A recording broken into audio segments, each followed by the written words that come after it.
It is so simple, ladies and gentlemen.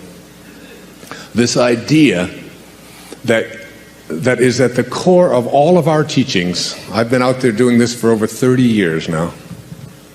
The Erroneous Zones was published 30 years ago.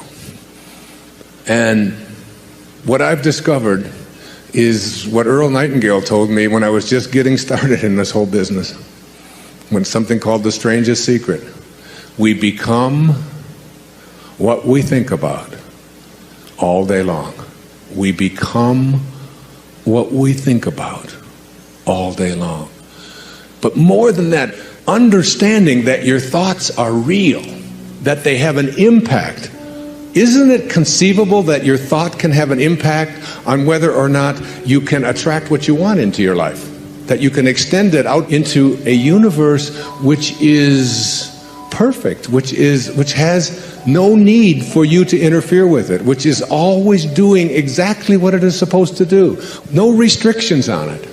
And it always has been doing it, and it always will be doing it. And everything that you're going through, it's all part of the perfection of all of this. That you are not any of the things that you've come to believe that you are. You're not what you have, you're not what you do, you're not your reputation.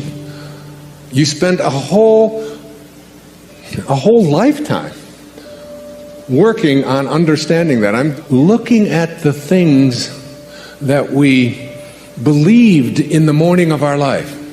What we were taught, what we were told when we came into this world. What you were told was important for you to do. It's important for you to go to school. It's important for you to get good grades. We throw this stuff at our children. We throw it at ourselves. It's important for you to look a certain way. It's important for you to make the team. It's important for you to defeat somebody else. It's important for you to make a lot of money, to advance in your profession. It's important for you to be a good daughter, to be a good mother, to take care of your family. It's important for you to have goals. It's important for you to figure out what other people are doing and get there ahead of them so that they don't get ahead of you. It's important for you to win. I'm just scratching at the surface here of all of these things that we've been conditioned and told, this is what you're here for, this is what it's about. And you bought into it. You just hook, line, and sinker. We took it. We all did. I did too. We all did. And then you get to a point, and I just share with you this one observation from Jung called the stages of life. He says, thoroughly unprepared, we take the step into the afternoon of life. Worse still, we take this step with the false presupposition that our truths and ideas will serve as hitherto. But we cannot live the afternoon of life according to the program of life's morning.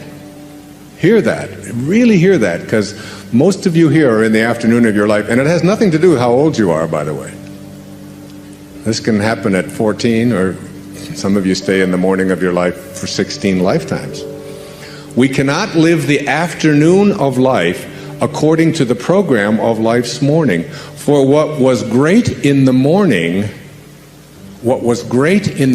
of your life, getting the grades, making the cheerleading team, being a good daughter, getting the gold star, saving your money, getting the job, whatever it is, what was great in the morning will be little at evening.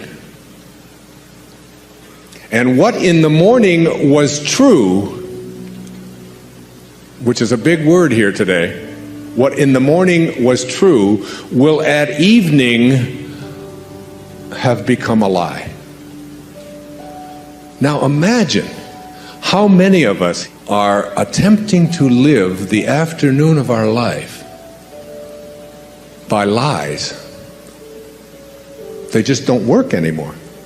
I mean, is the most important thing for you to get ahead of somebody else? To look a certain way? To have the right jewelry on? To get the job? Or is it to be on purpose? Is it to be making a difference? Is it to understand what I wrote about in 10 Secrets for Success, the second secret? That you're not going to die with your music still in you. Is it to know God? Is it to feel close to something so profoundly important that in here there's a knowing that I haven't been actualizing it, I haven't been fulfilling it? What am I here for? What am I here for?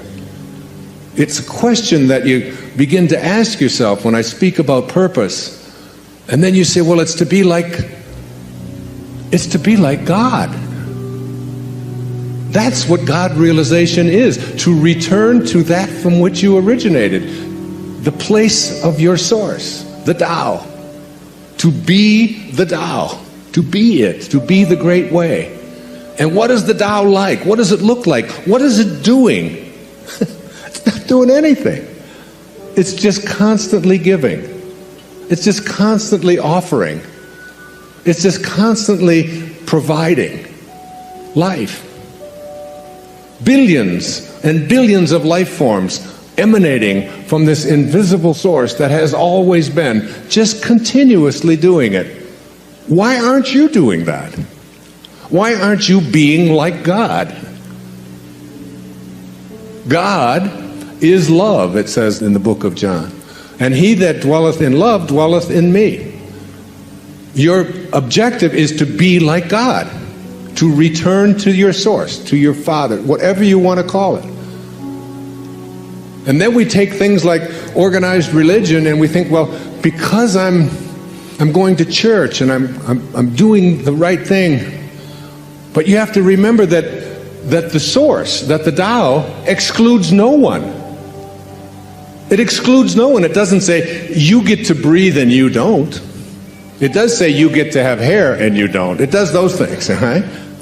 But it doesn't say you get life and you don't. It says it's for all of you, you're all one. And then we take organizations that say only you get to get in. Only if you believe this way do you get to be part of God. But that's not of God. So any thought that you have that excludes anyone is not a thought of God, it's not a thought of Tao. And that's why the number one source of conflicts on our planet today is about organized religions fighting organized religions. And none of it is of God. Anything that divides us weakens us. Anything. Any thought that you have that divides you from somebody else, that makes you better than somebody else, that says this, any judgmental thought at all like that is not a thought of source. And the minute that you leave source, you lose the power to manifest. You lose the power to attract into your life what you want. You have moved away from source. And any thought that unites us, that includes us, that is of service, any thought of spirit and spirituality that brings us together as one and recognizes the truth that all of us have come from the same source and that we are all breathing the same air and that we all came from the same place. So where does any organization that includes one and excludes other fit on the God realization scale? Way down here.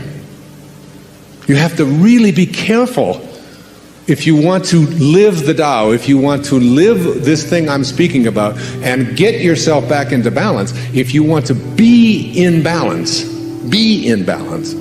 then your habits have to start matching up with your desires in everything that you do.